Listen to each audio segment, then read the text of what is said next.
Regine Velasquez na dismaya nga bang wala si Stell sa concert? Dismayado nga ba ang Asia's songbird na si Regine Velasquez sa pagkawala ng miyembro ng SB19 na si Stell Ajero bilang isa sa mga guest sa kanyang nalalapit na concert? Kauna-unahang beses na nag-announce kami, nagkaroon pa ng tawag dyan, miscommunication. Excited talaga ako dahil I was very excited to sing with Stell.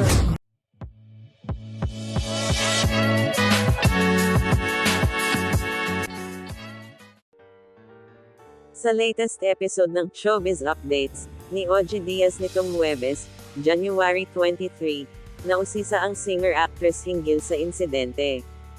Pagbabahagi ni Regine, ito raw ang unang pagkakataon na nag-announce siya ng mga magiging guest sa kanyang concert. First time naming mag-announce ng guest. Tapos naging ganun pa kasi normally we don't even announce our guests. Namin ina-announce para surprise.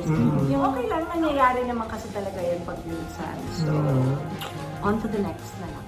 Sundot naman ni Ogie, pero bakit sinabi mo dun sa isang message mo na I'm a little bit disappointed? Diretsahan naman itong sinagot ni Regine. Disappointed talaga ako dahil I was very excited to sing with Stell.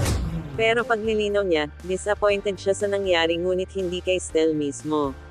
Matatanda ang nagkaroon ng conflict sa schedule kaya hindi matutuloy si Stell bilang isa sa mga guest performer sa kanyang concert. Para naman sa mga hindi aware, muling magkakaroon ng concert si Regine na pinamagatang Reset ngayong February 21.